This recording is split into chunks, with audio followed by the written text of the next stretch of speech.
we invite you to view another sequence of the series called March for Survival, prepared by Louisiana State University. In this dramatization, they will examine the subject of radiation. Although this is not a technical dissertation, it can assist you by removing some of the common misconceptions and seeming mysteries about fallout and nuclear radiation. To discuss what you are about to see, here is Mr. David McLaughlin of the Office of Civil Defense Staff College. Dave? As we first looked at this series, we point out the value of bringing you an important and meaningful message in dramatic form. Physicists must work carefully and precisely in developing their science, but laymen must also gain a general understanding of their work and its meaning to them in this nuclear age. This film will show you the relationship between blast, heat, and nuclear radiation. It will direct your attention to the fallout hazard. But more importantly, it will show you that something can be done about this hazard through the primary element of the current civil defense program, that is, through fallout shelter. Keep in mind that this is a dramatization. For example, you are going to meet Henry Porter. He is affected not only by radiation, but is stunned by an automobile accident and his own fear and exhaustion. The latent effects of his overexposure to radiation may take somewhat longer to become evident than appears in his fictional portrayal. However, what is important to you is the fact that there are methods for providing protection against this hazard. Not the least of these is the gaining of information on a subject that remains too little understood. For these reasons, then, we invite you to join us in watching the next in this series, this one titled Radiation.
Designed to show you how a hypothetical, massive nuclear attack would affect you, your family, your community, and our nation. This is Henry Porter. An hour and a half ago, he was caught in the radioactive fallout produced by the nuclear weapon which struck 50 miles due west of Central City. In our previous programs, we have asked you to imagine that you lived in Central City. You are there now, safe in a shelter. But not everybody made it to a shelter. Henry Porter, caught on the highway between Capital City and Central City, was the victim of panic and ignorance.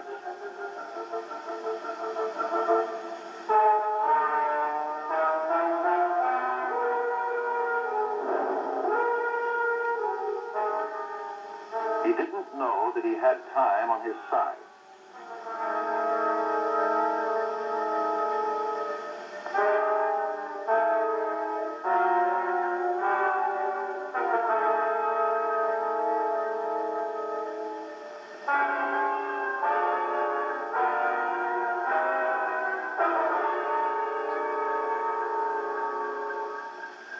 At precisely 10:29, Two of the enemy's missiles struck Central County. One in Capital City, and the other near Lake City.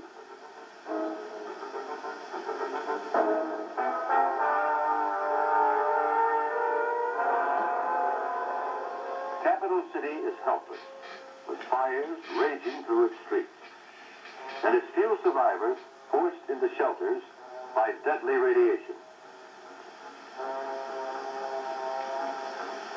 The people of Lake City are not threatened by fallout, but they are fighting the severe effects of fire and blast damage.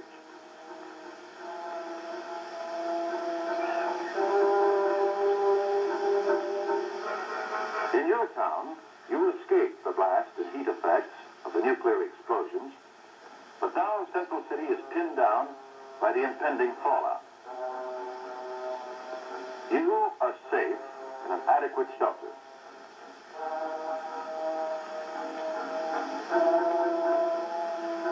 Henry Porter is a doomed man.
What is there in this familiar street that can reach out and kill? Radiation.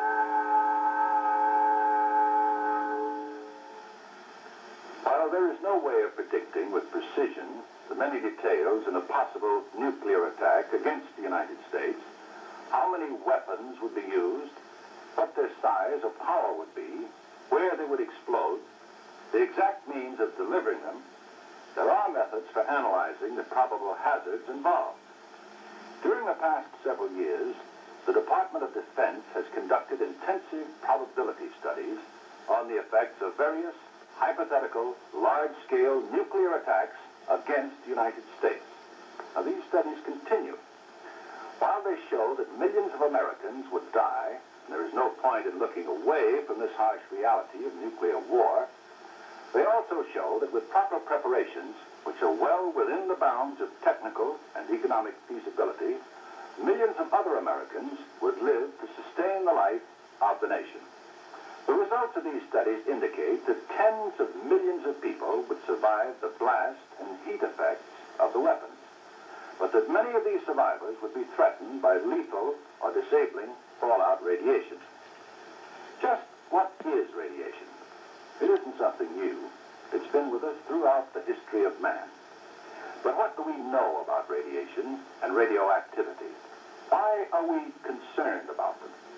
Well, one of the first men to be concerned about them was Wilhelm Röntgen, who in 1895 accidentally discovered that the something produced when high voltage passed through a vacuum tube turned barium salts fluorescent. His curiosity aroused, he tried to screen off this something and eventually discovered that a thin disc of lead between the tube and the barium salts prevented the something from creating the fluorescent glow.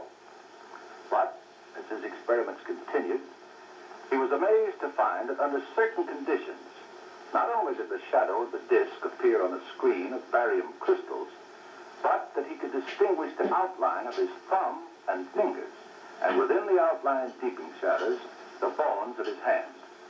When Röntgen reported his findings, he stated that this phenomenon was caused by some form of invisible radiant energy.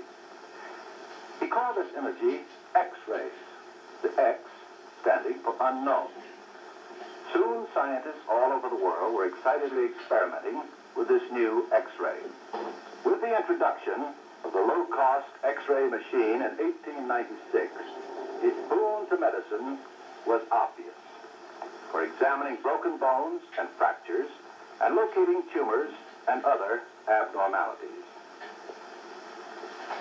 While today's use of modern X-ray techniques is completely safe, its early users had no understanding of X-rays, and soon their widespread use resulted in terrible radiation burns due to overexposure. By 1922, more than 100 radiologists had perished from overexposure to X-rays. Today we know that all living tissue could be killed if it were bombarded with a sufficiently high dosage of nuclear radiation. When Pierre Curie and his wife Marie found two new elements that gave off radiation similar to X-rays, they called them polonium and radium. It was Marie Curie who termed the phenomenon radioactivity. Both Marie and her daughter Irene, who continued her mother's research, died from overexposure to highly intense and deadly doses of radiation. Radiation has always been with us. Without the life-giving radiation from the sun, we know that life would be impossible. And yet, the sun itself is a gigantic nuclear furnace which pours out light and heat, and the same kinds of radiation produced by the experiments of the Curies, or by X-ray equipment, or by a nuclear explosion. Our bodies are constantly exposed to radiation from several sources. From the sun, from very small amounts of potassium-40 and radioactive uranium, thorium, and radium in the Earth's crust. Then, too, we sometimes undergo, for medical reasons, controlled exposure to various man-made sources of radiation, such as X-ray and fluoroscopic equipment in examinations, and radioactive isotopes in diagnosis and treatment. Now, many of us wear watches with luminous dials which emit radiation. Why then don't we die from radiation? Well, the answer is simple. The radiation we are exposed to from all these sources in an entire lifetime is not intense enough to harm us. In other words, we are not overexposed. But when a nuclear explosion takes place and the fireball touches the Earth's surface, the tremendous heat vaporizes the materials it contacts.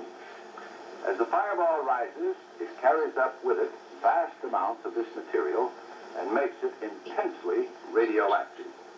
In addition, the blast and afterwinds at the surface cause large amounts of additional dirt, dust, and other particles to be sucked up into the cloud where they are contaminated by radioactive waste. These radiation particles are then carried high in the air and spread by the prevailing winds. Gradually, they fall back to Earth. This effect is called fallout. Now let's look again at the attack pattern we have been analyzing in this series. The enemy struck these targets, 122 in all, with a full impact of 250 missiles. He has destroyed many of our cities, killed millions of our people with the tremendous blast and thermal effects of his nuclear weapons. Yet, blast and fire have destroyed less than 5% of our nation's land area. Now, at 8+3 hours after these missiles struck, deadly radioactive fallout has steadily spread out from these explosions and now covers thousands of square miles of land completely untouched by blast or fire. As it continues its relentless spread, it will eventually cover vast areas of our nation, threatening every unprotected human being and every animal in its path with radiation sickness or death. Now, let's look at Central County. At 8+3 hours after the capital city blast, fallout has covered the 50 miles to Central City, traveled 25 miles beyond, and is still spreading out in its huge pattern. So intense is the amount of radiation in this fallout that it can more than compress the normal radiation exposure received in a lifetime into a few short minutes. Such an intense overexposure can kill all human beings. How then do we measure the amount of radiation present at any given time? The unit of measurement we use is the Röntgen. This instrument measures the amount of radiation present at any given time in terms of Röntgens per hour.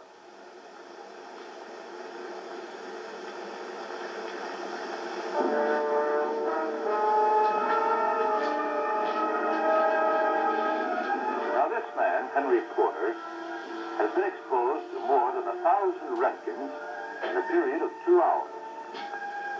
Such an intense exposure is too much for the human body to withstand. By the time Henry Porter reached the shelter, important changes were taking place in his body. Only 30 minutes after his exposure began, he had been seized by violent nausea. Simultaneously, drastic changes began to occur in his blood chemistry. How long was he out there? 5 weeks figure, he must have been in the fallout for close to 2 hours. Well, in that case, he's had well over 1,000 Röntgens. How come he didn't get to shelter sooner? Seems like he was on the highway headed for Capital City when he saw the clouds. He must have driven back with his foot jammed at the floor. You know that sharp curve by the gulch? Yes. Well, he went off the road. He was not cold, and when he came to, the fallout had caught up with him. If he hadn't panicked, he would have had plenty of time to get here. Within a day or two, Porter will seem to recover a little.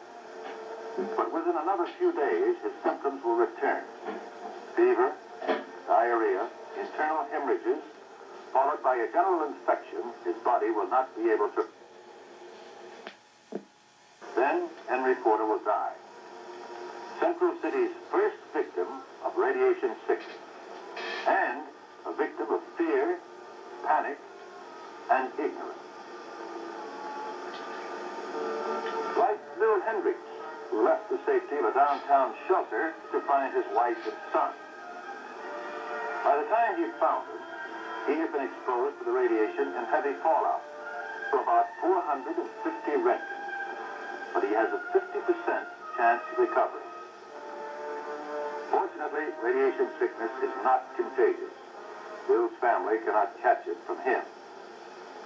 For nuclear radiation from fallout can damage living things, but it cannot make anything radioactive.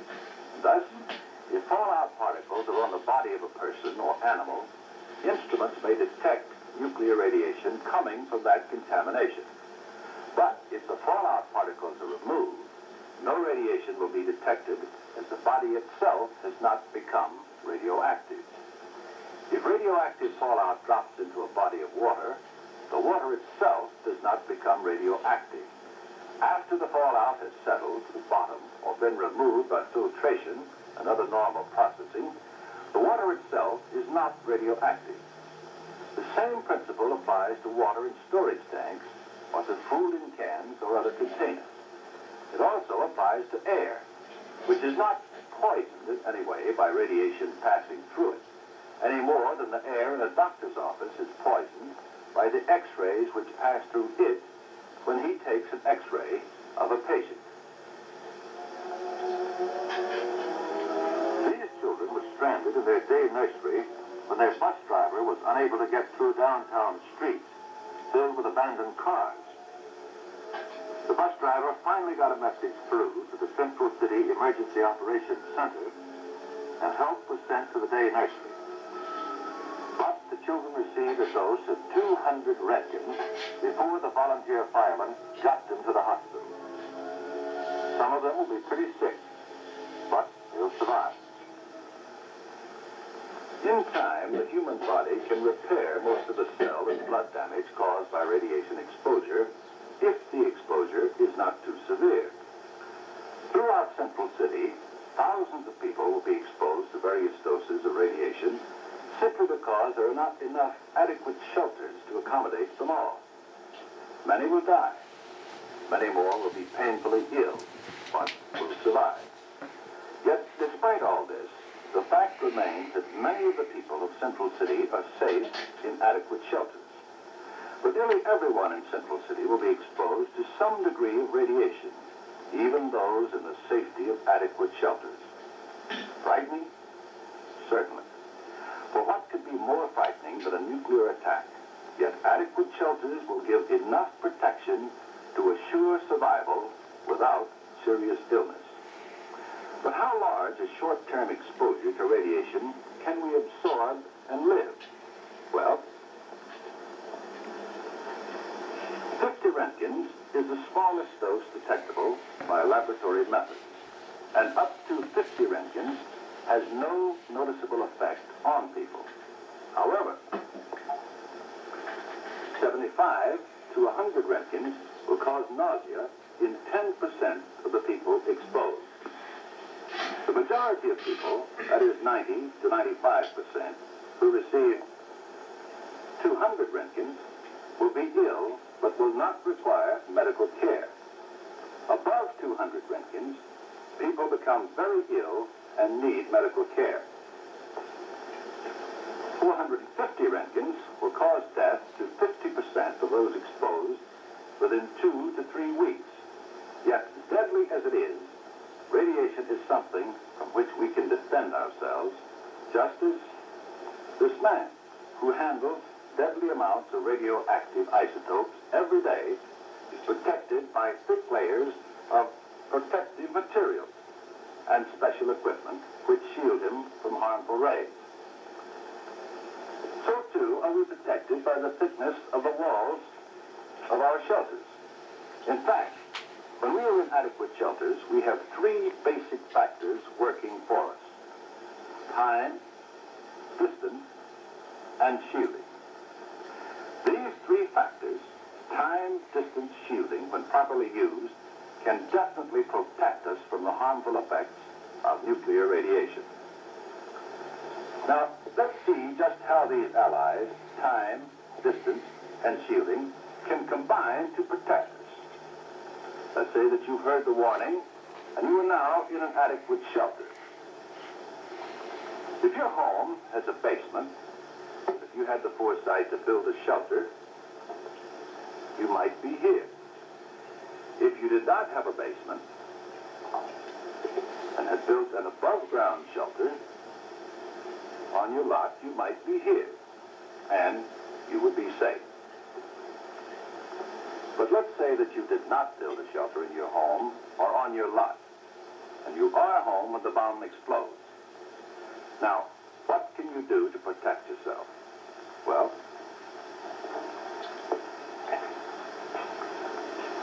if you're not in the blast area, time and distance become your immediate allies. For if you are not in the blast area, you will have 20 to 30 minutes to reach one of these shelters. Because it takes time for the radioactive fallout generated by the explosion and blown high into the air to descend to Earth. And it takes time for the wind-blown fallout to cover the distance from ground zero to the point where you are. The greater the distance, the longer the time. Layers of air move at different speeds and in varying directions at different heights. Fallout distribution is determined primarily by high-altitude winds that often blow in a quite different direction from the ground-level winds. In a 1954 test, fallout reached a point 160 miles downwind about 8 hours after the explosion and continued to fall for several hours. Significant amounts of fallout begin to arrive in the immediate vicinity of a blast area about 15 minutes after an explosion. People some 20 miles away might have an hour to seek protection. At a distance of 100 miles, the fallout may not arrive for 4 hours or more, depending on wind speed. The fallout will continue to cover an increasingly larger area and may eventually cover thousands of square miles. Some areas might not receive fallout until 24 hours after the explosion, and lighter deposits of fallout might continue for many hours afterwards. As much as 8% of the radioactive material from a land surface burst of a nuclear weapon may return to the Earth as early fallout within the first day. Now, let's say that you had time to reach one of these shelters before the fallout arrived. You might be in a small commercial building or a school such as this with a basement shelter, or a high-rise apartment building with its shelter areas located here in its corridors, or in the central core of a high-rise office building, or in the basement or sub-basement of a large, modern office building. In any of these shelters, you would be seeking the protection provided by distance, and our third ally, shielding. For we put space between ourselves and the fallout, and the density of concrete walls, if thick enough, will act as a protective shield between us and radioactive fallout when fallout arrives. Also, when fallout arrives, the more shielding or mass we place between us and fallout, the safer we are. That's why many shelter areas are located in basements, to utilize not only the concrete walls, but the thickness of the earth itself as a shield. But 70% of our nation's shelters are above ground, often in the central core of high buildings. And here, distance becomes an ally again, because the greater the distance from the fallout on the ground or the roof, the less intense the radiation becomes. Now, safe and adequate shelter, time becomes our ally once again. For radiation levels decay with time, and decay rapidly.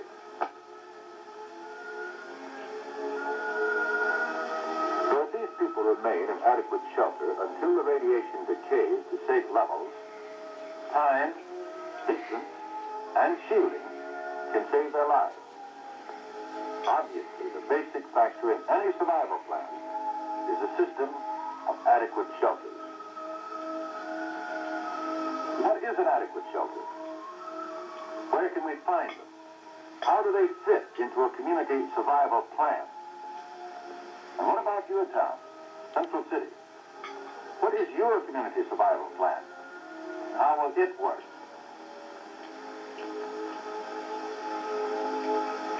In next week's program, we will learn about such plans and their problems.